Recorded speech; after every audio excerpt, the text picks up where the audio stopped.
Good morning, LinkedIn friends, Value First Nation. Welcome to episode number 2 of the Value Path with Joshua Oakes. Today, we are uncovering the path to value. How you doing, Mr. Oakes? I am doing all right. How are you? I'm doing well, having a lot of fun. A nice uh, consequence of all this content that I'm doing, and now the access to the AI tool set that the world has provided, getting to build a lot of cool new visuals, evergreen stuff, just apps like the kinds of things that have been missing in the past to help like explain a lot of what we talk about on these shows, and getting together to do them has a way of motivating me to create some high value things. So I'm excited to share that today to help explain this simple, simple conceptually to understand why we need to move to an approach like this, why an approach like this will be valuable, but the nuances of how it's executed and delivered is fairly complex. And again, we're trying to uh, apply some simplicity to very complex human buying behavior at the end of the day, right? And we feel like we're in a place now where if we can get the humans to understand how to give AI to, to have the right guardrails to understand like how to put the complexity together, I guess. Like we can serve very ultra personalized experiences throughout the entire journey, right? And of course, if Yes. we do that, uh, high value creation for everybody involved when we can create those high context, high value experiences. Yes. I'm going to quibble with some of your language there, just Please do. I for the need. sake of argument, which is to say that the who first components, which is what the path to values, part of the who first framework, um, come out of working with companies in a lot of different disciplines and identifying why they have bottlenecks in their customer acquisition and success um, functions that are not systemic or structural, which is to say, why aren't more people converting? Why aren't we generating more leads? Well, it's not because your CRM is broken or your budgets are too low, right? It's like what's the underlying foundational problem or inhibitor in scenarios like that. And the language specifically that I want to quibble with is the distinction between simple and complex and easy and difficult, which is to say, um, the framework, I hope, aspires to simplicity, but that doesn't mean that it's easy to implement. I would say that it's not complex to implement, but that doesn't mean it's easy, right? Which is to say, if what we are targeting is not to have a well architected system with full, precise 360-degree attribution of every interaction and touch point, but rather to help our customers and prospective customers achieve a desired outcome, in which we have probably, hopefully, a shared stake. Um, that is a pretty simple goal, right? It's to be human and help other humans, um, and and from an economic standpoint, mutually benefit from that. Um, so trying to help somebody figure out like how do I get from where I am to where I need to be. It's for some decisions, absolutely, it's complex. For most, it's actually not complex. It's simple, but it is still hard, right? Because of the amount of work involved, the way that we need to help people think about their challenges or situation differently. But hopefully, what we are putting together here with the value path into the value first framework and bringing the who first framework and the path to value components, the 6 things you need to know about your customer together, gives us a scaffolding to and simple tools. But with those simple tools, we can build great experiences for our prospective customers and audience, whether they actually ultimately become customers or not. Yeah. No, and I think like definitely not losing sight of the internal customers here as well. When you can use simplified language, like natural language, to describe what things are happening, which is at the heart of value first overall, is like, can we just stop using language and dehumanizing processes that make it just a battle to constantly have to explain and realign and all these things, right? So uh, let's hit the overview real quick, because what's and the reason that like the components of value first and the value path and this framework come together is like people resonate with the concepts of the stage names in the value path. So last week we introduced the value path, 8 stages: audience, researcher, hand raiser, buyer, value creator, adopter. Had a great show with Clement yesterday about adopter stage, probably the most important stage that nobody's keeping track of anywhere. Uh, advocate and champion, right? But since it's not lead, MQL, SQL, it's not the frameworks that we've been consuming and complaining about for like 20 years. There's a, okay, that makes sense up here.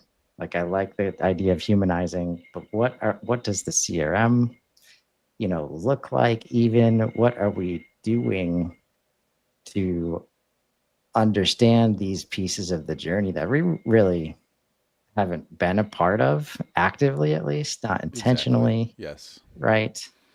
And this is a tool set that I'm excited about because I think it presents a very clear, practical ways to say, if you have this toolkit at the ready, you can understand the complete journey, and really putting this in the hands of your customer facing team.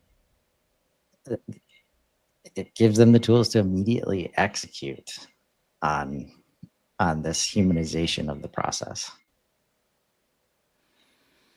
Yes.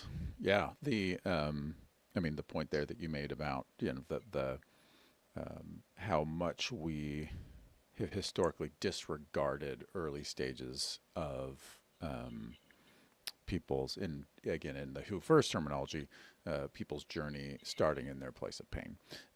The that's our sales and marketing teams and activities are structured around like, well, once somebody submits a form, then we really kick it into gear. But before that, it's like, we publish some posts and we do some like brand advertising.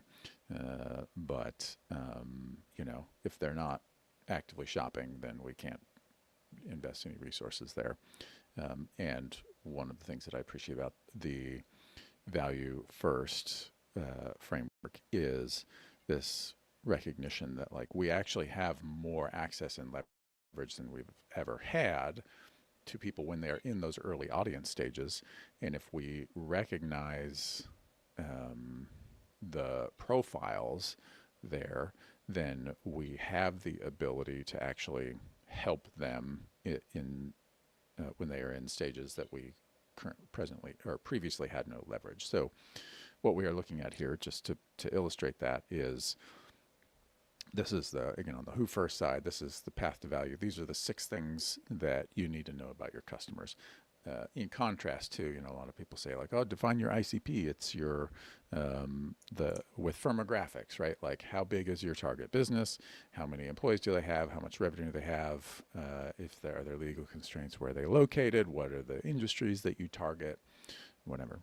And that's those are, I make the distinction that those are targeting criteria, right? For your clay tables or for your targeted advertising, or they are qualification criteria, that but they are not profiles of who your actual customers are. The six things you need to know about your customers are how you um, serve the actual humans that are making the decisions, and identifying the reasons that they do or don't choose you, and how you can support that journey from where they have a problem that hasn't been solved to you have helped them solve a problem or realize a vision of the future that they are looking for, maybe explicitly, maybe implicitly. So those six things are a definition of their place of pain, where they're at now, their reason to run, why they are actually driven to make a change, their vision of value, which again is the picture of the end state they are trying to achieve. They're not just trying to buy a product, they are trying to realize a future. And then the things that lie between those 2 points on the map, the gates that uh, capture the kind of typically one-way changes in their world that open or close paths to potential solutions. Signposts, the things they see along the way that tell them you are going the right direction, like the signposts on a road trip, right? Like uh, in my case, I live in the Nashville area, right? And if you're driving toward Nashville, Nashville 150 miles, Nashville 100 miles, Nashville 50 miles, Nashville 5 miles, right? Those along my journey, they tell me like, don't worry, you're still going the right direction. And then traps, the things that are common across the journeys of all of these different customers that divert, distract, slow down, or stop their progress along the goals. Um, these might sound, if this is the first you've heard of them, like objections, but they are much more expansive. Objections are reasons not to buy or leverage points in pricing negotiation, usually, really. Like, let's be honest. Um, but traps are, like if I'm on a journey and I fall into a trap, right? I have to escape that trap before I continue my journey. If we can think more expansively about the things that slow down or stop them all along from the very beginning to the very end, not just objections at the very end when we're determining pricing, then we can support them all throughout. So those are the six things that in Who First we talk about needing to know about your customer. That point that you made about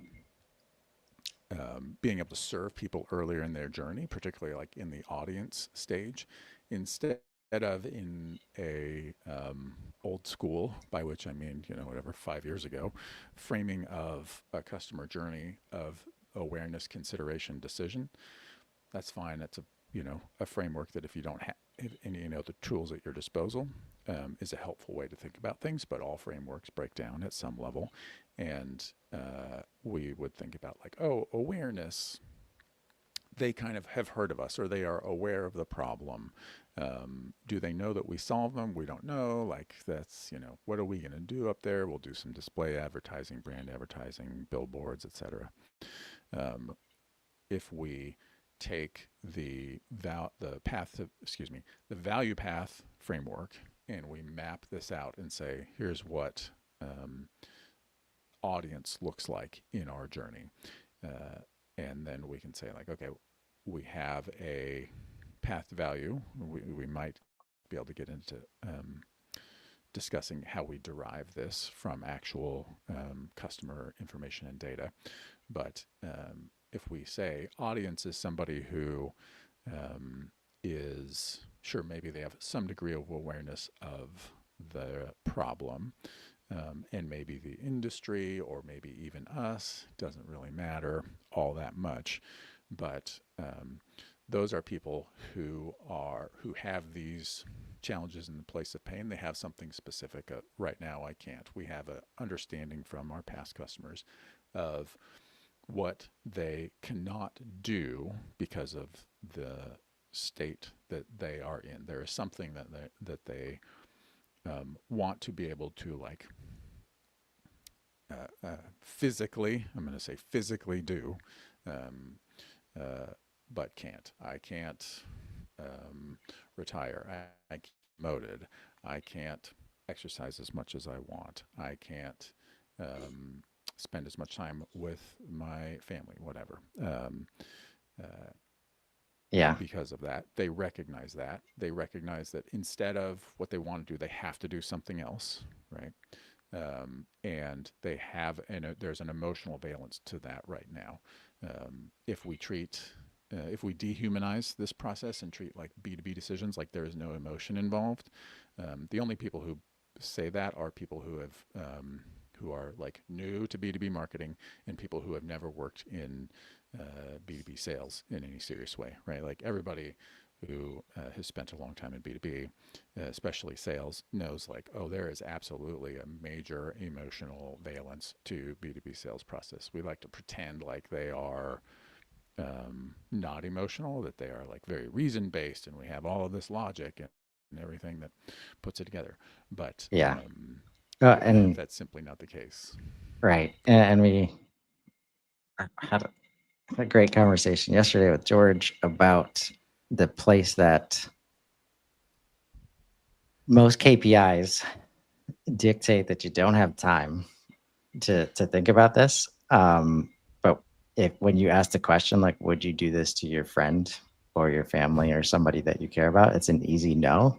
So if you're doing it, that means you cannot see that other person on the other side. It's literally like KPI. I got to make calls. Like it doesn't matter that there's a human, because if you did think about that human, there's zero chance that you would do this usually. Um, and the thing I'd love to highlight here um, is that, uh, and I'm just going to bring up the visual on my side Yeah. so we can uh, dig in a little deeper. Like when I think about how to relate it to what has been happening inside of organizations, right? Like maybe there is a committee of, you know, like marketers or go to market or research that is creating this kind of data like simply for like messaging purposes almost exclusively, right? But it's not like if there's any connection to emotions, it's like manipulative and it's trying to get them to click, right? Right. Or it's so reductive that it becomes trite. Right. Like meanwhile, I think signposts, as we think about them internally, like are the only things that have existed in our data because we're shipping ads, we're trying to generate leads, and the only thing we have to go on is like like um bounce rate, right? Oh, it's high bounce rate. That's a clue we have no idea uh like who we don't have the right targeting in place or the right messaging, or we're drawing the wrong kinds of audience, right? Or we get conversions and we think, oh yeah, we're on the right track. Like again, it's such a struggle because everything is internally focused in the way that we've been doing things. So, but this was the closest one to like, okay, there's some element of humans trying to get something done. Um, and in this case, like when it's us internally, like we've skipped the whole first part of this framework to just go right to here. And that's part of the reason we don't have the data. We're trying to create leads and just get the conversion. So we only have the opportunity to get data related to that moment in time. And then of course, clues and compliments, they relate to our vision of value internally, like high conversion rates Right. and high numbers of leads and all that stuff. right? Yes, yeah. The a lot of these we uh, exist. We just until we start paying attention to it, we don't capture that data, right? Like signposts are a great example of if you come at that framing from go talk to a sales rep, SDR, account exec, whatever, and say, hey, I want to ask you about some patterns that maybe I just want to see if there are things that you hear over and over in your conversations, and like clues being an example of saying, um, is there anything that you hear repeatedly from folks that where they say like, oh, when you sent me or when I saw X, that really helped me realize, oh, this is the right solution, or this is a fit for me, or that was the thing that made them get serious, right? That kind of thing. Um, the that when you if you have those conversations, you want to get a little bit more specific for your context, but but a rep who has dealt with more than whatever 10 accounts or 10 prospects will have that data in their mind, and they will understand it intuitively and may end up like building their own process system language around it, maybe share it with their team, and it kind of becomes an extra systems process. Like, oh, when I hear somebody say this, I say, oh, it sounds like that showed you that, blah, blah, blah. Sometimes those end up getting translated into case studies ultimately. It's a long and meandering path to end up with a case study from a signpost, but companies, you know, don't always get there, but they may eventually. But that we just aren't typically collecting that data. We are doing a lot of these things. We just don't recognize them, which means we aren't learning from them and then learning to like reapply them, right? So in the context of our audience stage from the value first value path framework, somebody who is in that stage of our let's call it a lowercase j journey. Signposts are a helpful way to frame an ad or a landing page or a social post that we might boost or that they might see organically, right? Somebody who is in the audience stage of a journey is they have not made it to hand raiser, right? They're not like actively engaged with you or maybe even the process, but they understand their place of pain. And by showing them that we understand it and that showing them a signpost that indicates like, you're at the beginning of your journey and it says your vision and value this way 250 miles, or 25 miles or whatever, we are inviting them into the opportunity. So like, oh, interesting. I do need that. And that does look like a good way to get there, instead of all of your A B testing all of your ads to be like, to eke out 4.1% conversion from 4.05%, click rates. Um, Yeah. the No, I around love that. like you are, you know, with really those kinds of pathways to like pure numerical optimization lead you away from the journey to like treating somebody like they're not an audience, right? But they are way further down, that they are like in hand raiser and have already like pre-vetted you and the solution and a full understanding of their problem, versus like, hey, we recognize your pain, here's a path to the vision, or same thing, here's a vision and value, here's a path to it, and they're like, oh, I recognize that, right? Yeah. Go ahead, sorry. No, I think that's where like the next level, like experienced designers have this stuff at the front of the mind. It's like they know. like depending on where you see the message, they like on social, for example, like the difference between asking for demo forms versus just like an educational post about the topic that does not ask for conversion at all, Right.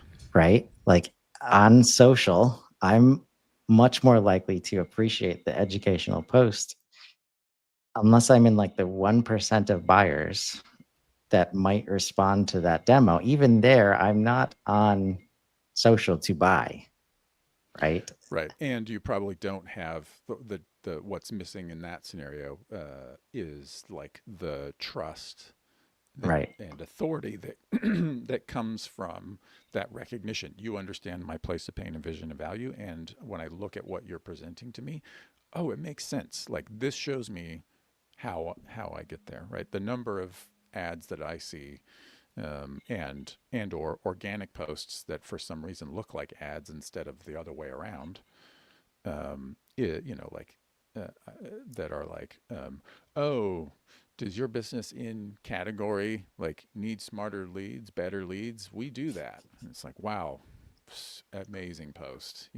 Let Like, me run. Let me yeah, run your direction. no, I don't want more leads. And this is really good proof that you actually can get better leads. Your like image, the same one that you post all the time, or even just text posts that are like, hey, if you've ever thought of buying product category, hit me up. It's like, when I see one of those, I look and it's like, oh yeah, it's like the last third of the month. So if somebody's like, oh, my quota's looking a little light, I better post to social, right?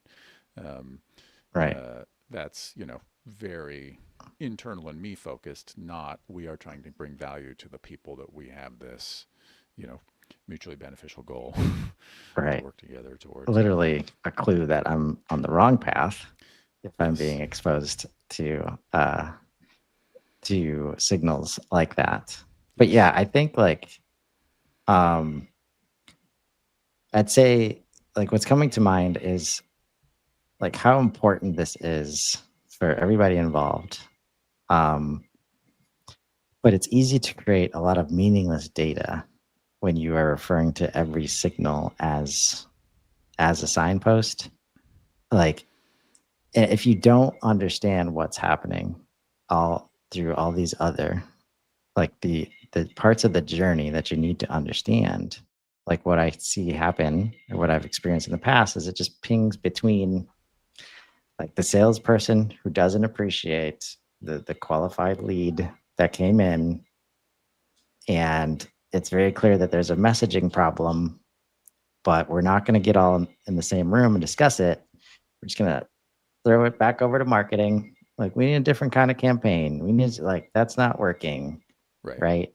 Meanwhile, we're misunderstanding, and this is where I think the challenge, the hardness of it does relate to the the complexity of all these things working together. Because what you end up seeing is okay, we want the lead. So let's make a demo.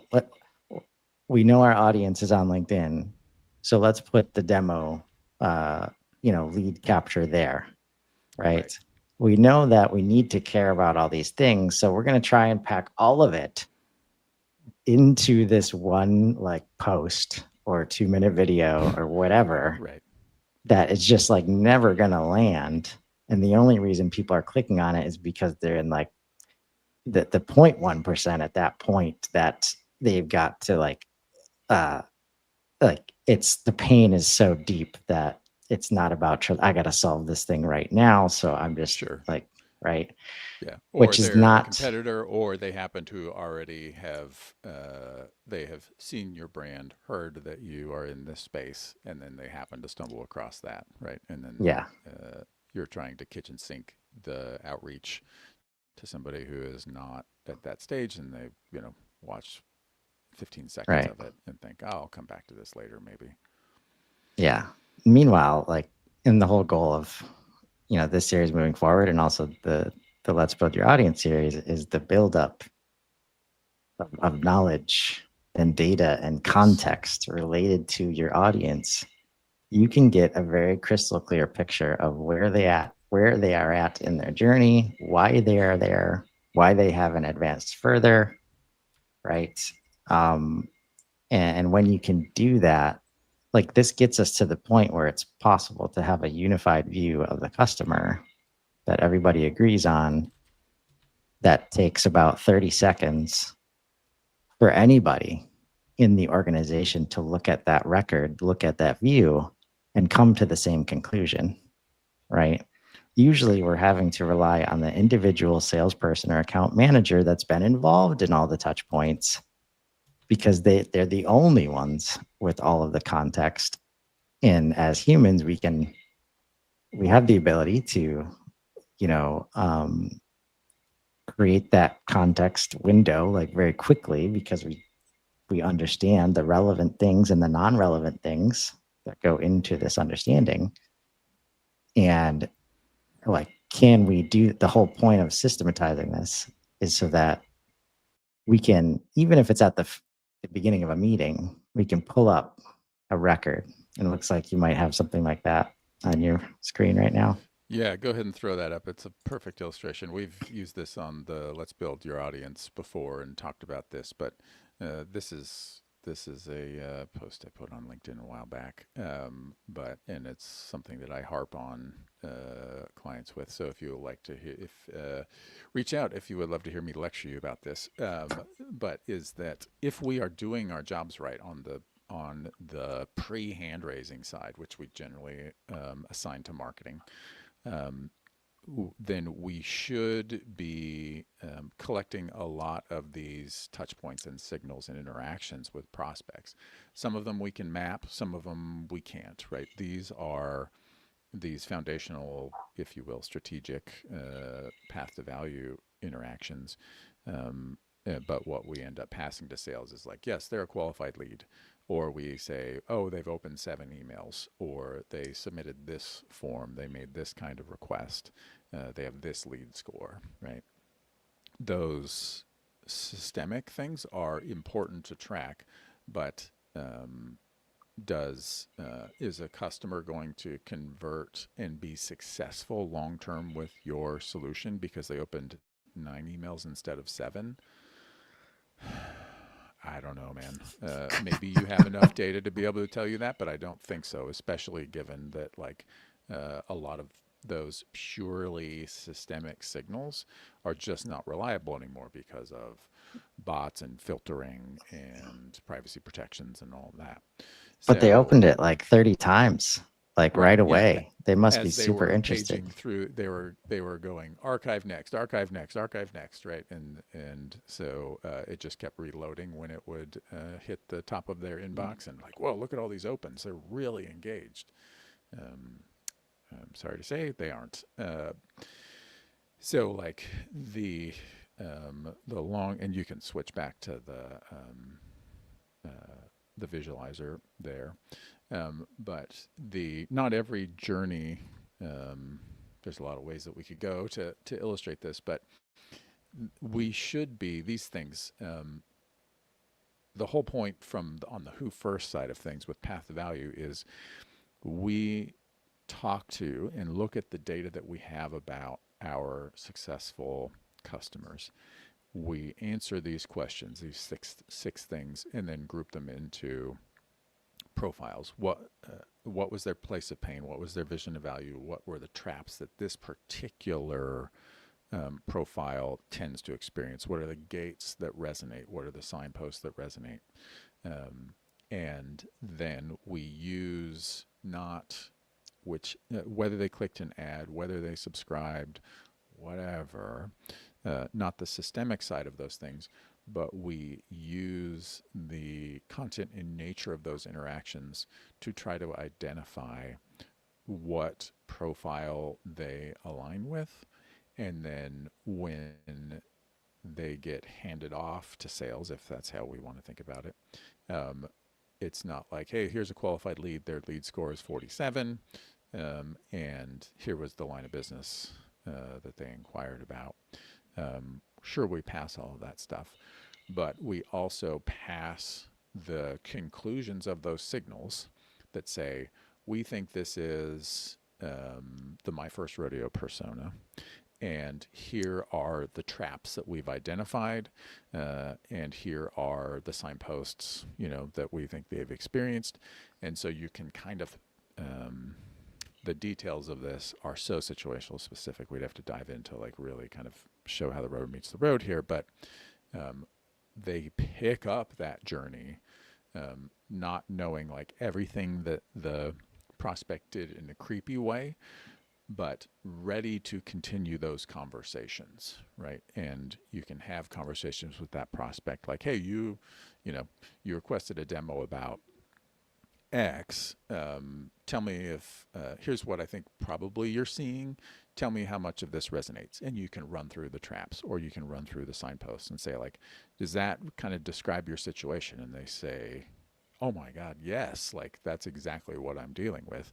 And you can continue that momentum by saying, you know, people in that situation are typically trying to achieve the following and describe their vision and value, or they tend to run into these other kinds of challenges. Is this, are you dealing with this, right? And you can use that like pre-relational information that your signals generate, to facilitate the conversation, to show them that you understand that their world and that this isn't your first rodeo, right? Like, we know how to spot these problems because we help customers do this kind of thing.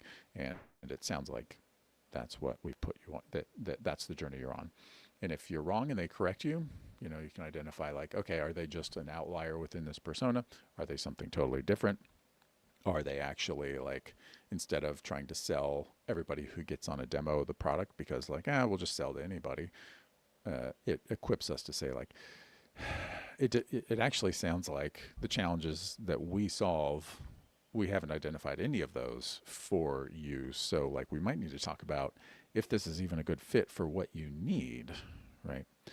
Um, that handoff, your record in your CRM can look like a dashboard, not a CRM dashboard, but like a pilot's dashboard. Are these lights green? Are these lights red? Right? Like, not just lead score, higher is better, lower is worse, um, but like, you know, we've got 8 lights, 6 are green for this prospect. So let's confirm the greens and talk about the reds. Or they come over and they've got 2 greens and 6 reds. Okay, well, let's figure out what's going on there, right? Um, that's how we build continuity from that pre-hand raise to post-hand raise experience with an understanding of who these folks are and what they're trying to accomplish. Yeah. And that last part, like, is what we're trying to do here is get alignment in a much more simple way when we look at things like a closed one debrief to understand like what happened, right? And like trying to use language that doesn't need to be explained thoroughly like every time. Like everybody knows what a red light is, right? And instead of coming up with like, let's say objections, like that's right, there's a huge difference between a trap and an objection, Yeah. right? There's lots of like there's yeah. Uh and if we can't agree, like it, if marketing, sales, and leadership and service can't look at the same customer information and interpret it in the same way, that's how we get to poor handoffs and misalignment and just so much waste in the process. Waste that ends up getting to the customer, the buyer themselves, when they're having to answer the same questions over and over, Right. and things like that. Yeah. Or, what I mean, one form of waste is like the time that a prospect wastes wishing they could solve their problem because they don't understand that you can, because you have not helped them overcome those traps or realize it, right? An example of that is, we call objections sales objections. And I think that language alone is a problem, in the sense that that tells us they're the domain of sales, and we don't realize that like the seeds of sales objections were planted long before that journey started. And talking recognizing them and talking about them in terms of traps frames them as like, yeah, these things trap people from moving forward, but also like extends them into red lights. As a good example is um, of one that extends well past the beginning of like a customer journey as mapped by a business, because in lots of purchase decisions there is the understanding, maybe incorrect understanding on the part of the buyer, prospective buyer, that they can't start their journey on to a vision of value yet, right? Um, so it's like, oh, red light, got to stop. When it turns green, then I can go, right? Like, oh, I can't start yet because it's the end of November. We'll start in January. Okay, maybe that's true. Maybe it's not, right? Like, I can't start getting healthy now. Like, I've got kids in school. I'm so busy. When the kids, you know, go to high school or when they graduate, then I will take exercise seriously. Or I can't, I don't know how to code. I can't work on a side project yet, right? Um, every journey has these, right? There's some kind of resistance that says like I can't start yet. If we can move that out and say like there are to help people recognize somebody can't move from audience to adopter, certainly, or any of the other stages in between on the value path, if they think that they are at the very beginning and they can't start because they can't overcome these red lights. If any of those red lights are purely like perceptional or are because they don't understand like what the journey actually takes or how they can be helped, then those red lights stick them in a place of pain for longer than they need to be. Hopefully, we have empathy on our prospective customers and want them to not have to live in that place of pain longer than they need to if they are equipped to make the decision. And one of those things, hopefully, we can do as guides is help them recognize. Actually, it's in good faith. It's easier than you think to get started. You actually don't need to worry about a lot of those red lights. Most red lights are purely like mental. There are absolutely real red lights, but I can't go back to school now. I'm so busy with work. Well, actually, if you want to go back to school, it's easier than it's ever been, right? Like you don't need to let those things stop you. And if we wait until those are late stage sales objections, then we are top of the funnel, to use typical language, is emptier than it needs to be because we aren't helping people realize, oh, that's not a real red light. Um, and we are not engaging as many people as we could, and we're not helping them effectively along their journey, right? We're just ignoring like, oh, people think that they're too busy or whatever. They have these blocks, and we just won't address them. I mean, they'll figure it out or they won't. It's like it's not really our problem if they don't know that. Yeah. Oh man, it's resonating so hard. Because a lot of like if you can understand the difference between out of our control or their control and what is within their control, like in just highlighting that, what's coming to mind is the common red light with HubSpot, which is we got to get our data clean first. Of Like our data is course. too clean, too dirty, right? Or process like, oh, we can't do this because we got to get our processes straight, and then we'll adopt the system, and then we'll put our new processes in there, and it'll be great. We'll start with the new processes and not our broken processes. Right. And what I'm hearing right now is like clean data, right? Is a path that is likely the wrong path to initially go down, and there should be a red light there because it doesn't necessarily like there's other paths you can take. And what's coming to mind is unified customer view, right? Like that concept of being able to create a record that should provide a unified customer view. If you can redirect to that goal, right?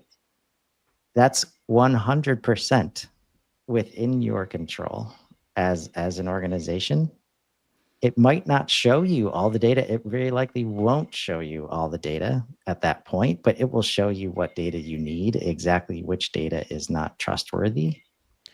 And it will do it in the context of what you need to do to create a trusted unified customer view. Right. And that's an example of a red light that is there's that scenario.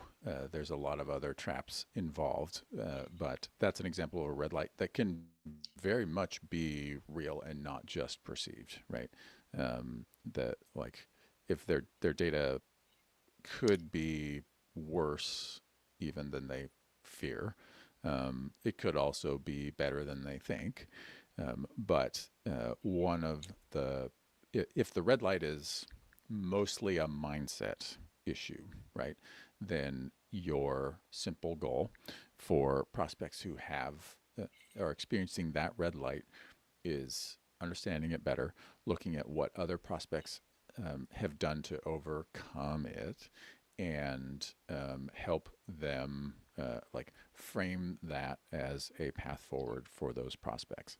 Um, you know, you can give examples of like, oh, we had somebody in that situation and they thought that same thing, and here's what they discovered or realized, or here's what they looked at, whatever.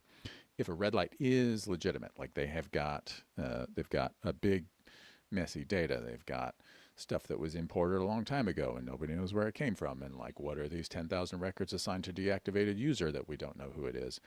Um, the other way that you can help people escape these traps is um, come alongside them and be the guide that helps them out of the trap, whether that means um, just education, right? It can be like, well, here's how you approach a scenario where you think you have bad data and you're thinking about HubSpot migration. It can also be like, oh, like offer it as a bundled service. Yeah, we deal with that all the time. Here's the like bad data patterns that we see. Here's how we tackle them. We can give you a playbook so that you can tackle it, or we do it. It's package service. It's X dollars, and here's what it looks like. We understand your problem, so we built a solution to get you there. Right.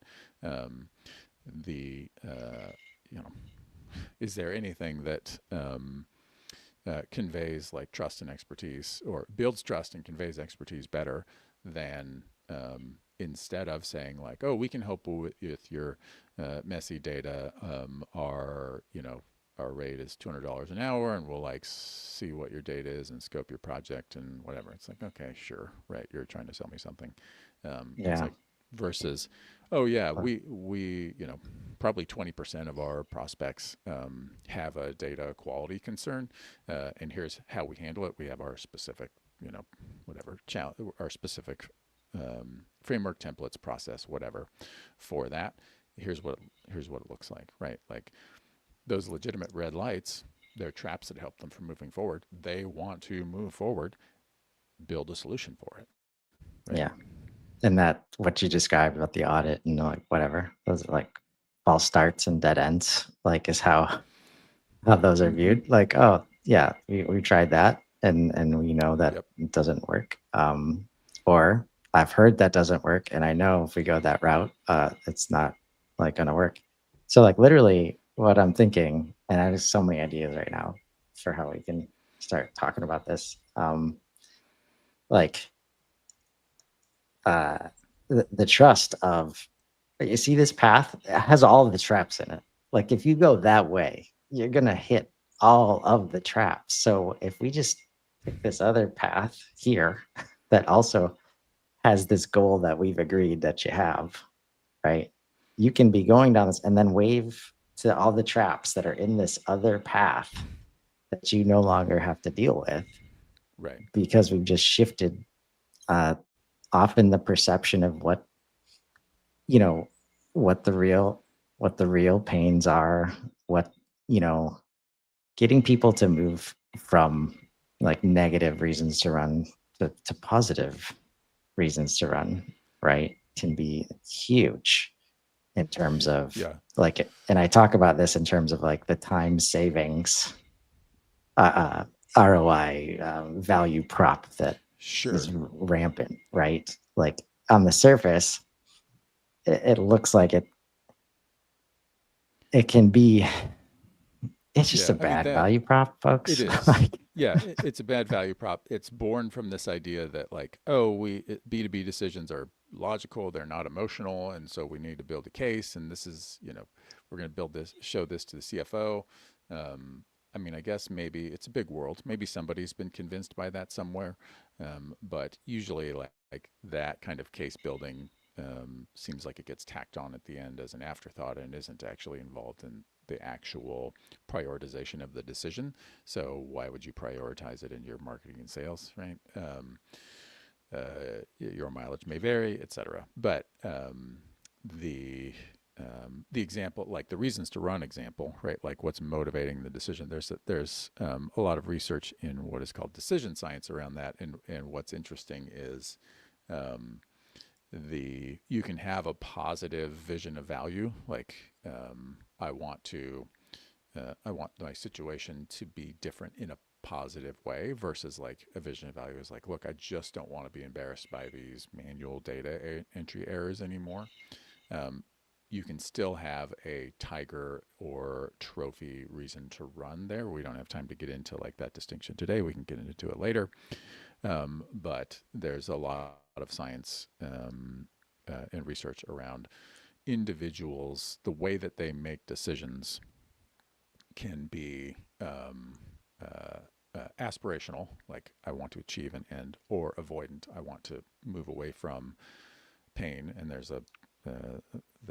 it's four quadrant decision reasoning and blah blah blah, a whole bunch of stuff we'll get into, but it's recognizing the common pattern of the decision maker and which of those they default to, because understanding it um, helps you get into how the stakeholder is making that decision and how to equip them with what they need to understand what it takes to get to their outcome.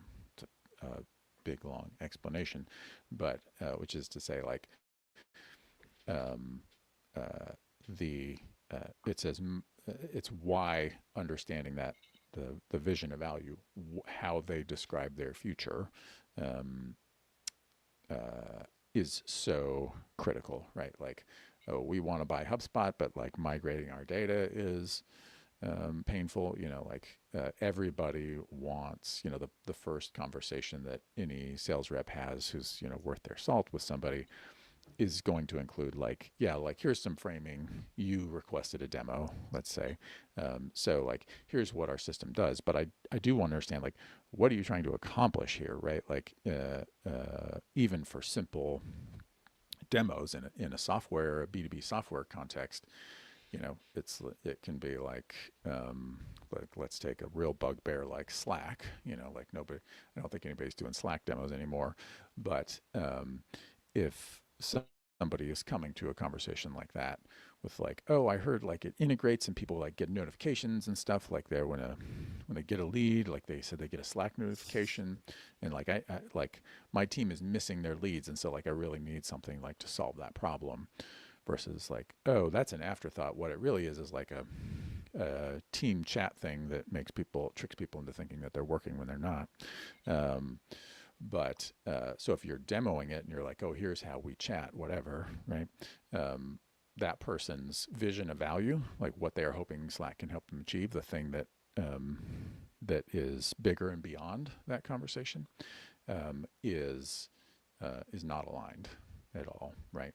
So it's another example, as I said earlier, like a lot of this stuff companies may be doing well, they just don't have the framework and they're not capturing the information to smooth out the handoffs and to maximize the success of their prospects.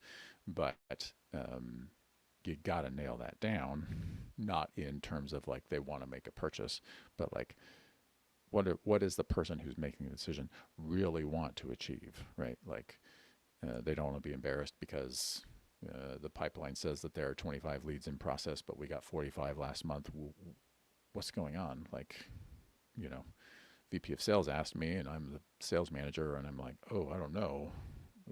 Maybe they're missing notifications, right? Um, you can talk about notifications all day long. You've got to be aligned on that vision and value to help them achieve it. Otherwise, you're going to sell them something and not going to be successful. Yeah. Yeah. And as I think about it, it's like most of the solutions around us, I feel like, are built to like laser target those traps. And like the clean data example comes to mind. It's like all of these apps and tools to help us and prompts to ingest data, and GPT is going to take care of it. Like it doesn't. And then you come back into that portal, and 3 months later, it's all dirty again. Right. Right. And like when you can take a step back and like move to this higher layer of understanding pain, where they want to go, in the vision of value, and um, the, the positive and negative consequences that they're thinking about when if they don't move, um, it can be like, oh well, yeah, like all these things that you're thinking about, not really helpful, not the constructive way to solve for that. So let's think about it in this other way, which we can control. Because, like, an example, and then we'll start to wrap, as like industry, the industry field, right? Like, you, especially if it's aligned with like LinkedIn, right? Like, you have no control if a company tomorrow decides to classify themselves differently, like on their LinkedIn profile, or that job title. Like the difference in job title changes across companies within the same space. Like that's the kind of stuff that's For out of sure. your control. And if you try to make it under your control, you're going to have a bad time. But that's where, when you have, if you focus on the unified views within, like, creating this context around that information that you don't have control over all the time, like now you have some control, so that the piece of data that you don't necessarily have control over is always within a context that you do, and is much less likely to get misinterpreted or misunderstood along this path. Right. Yeah. And like, and it's something that you have control over is applying it at the right level of your operations, broadly speaking. Right. So, like I said before, a lot of stuff, industry is a great example of, and particularly it's an enrichment, sourced piece of data, which is like if you are selling heavy construction equipment, right, you aren't going to target like a plumbing company with 50 employees, or a restaurant group that has 6 locations. You're looking for construction companies, right? But uh, the hopefully maybe this heavy construction equipment, the company that we're uh, making up on the fly here, recognizes that just because somebody is in construction doesn't mean they are the target. They are possibly a buyer, much less like a target account tier one, two, three, four. For them, it's not like being in an industry is not sufficient to do anything except for target ads and filter lists, right? It doesn't explain why some people buy from you and are successful, and why some don't buy from you and are not successful, or do buy from you and are not successful, right? Those are the differences that make a difference, which is like when we are in the sales process, if it's like, oh, well, we sell to construction and we close like 20% of our deals. So if somebody's in construction, then there's a 20% likelihood that we close them. You know, what we're interested in are what are the deals that we close 80% of the time, and how do we find more of those? And I guarantee you they're all in construction, right? So it, it's like a let in, it's not a prioritization. So we need to like, the least interesting thing there is whether that data is enriched with industry or not. It's like all of the other things that make a difference that we need to focus on. Yeah. Um, and we're going to continue this journey um, uh, and try to get a little more specific and use case oriented along the way now that we've set the stage with these two frameworks working together. Um, so that you can have the scaffolding to like build the system where like the work isn't all on the shoulders of the human beings and in every interaction they're having, right? Because what we want to avoid is that what we've been trying for the last 20 years is asking human beings to enter data into a system of record at every step of the way. It's not there, and if we can give our AI friends the guardrails to take a transcript and things like that, unstructured emails, and start to pull some of these pieces out, um, you'd be surprised at clear, uh, how clear of a picture you can provide, and how quickly alignment can happen when the elements of that picture are not, foreign language basically, or acronyms, or things like that, right? So we're going to keep going on this journey. Episode 3 is going to be starting the dive into each stage of the value path, starting with audience, which will be a fun one, and we'll have examples from various industries, various buying scenarios, where we show how to use these tools, like to help um, uncover somebody just enjoying our brand experience, enjoying some education, and they're not in pain. Like they're just learning more because they like to learn. They might be engaging a lot, but right, they're still just audience versus, moving into researcher mode where there's intention.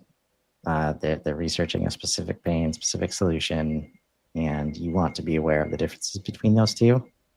So we'll get it started next time with that audience stage, and hope everybody in the U.S. has a happy Thanksgiving, and we'll see you next time. Thanks so much, Oaks. Thank you. Bye bye.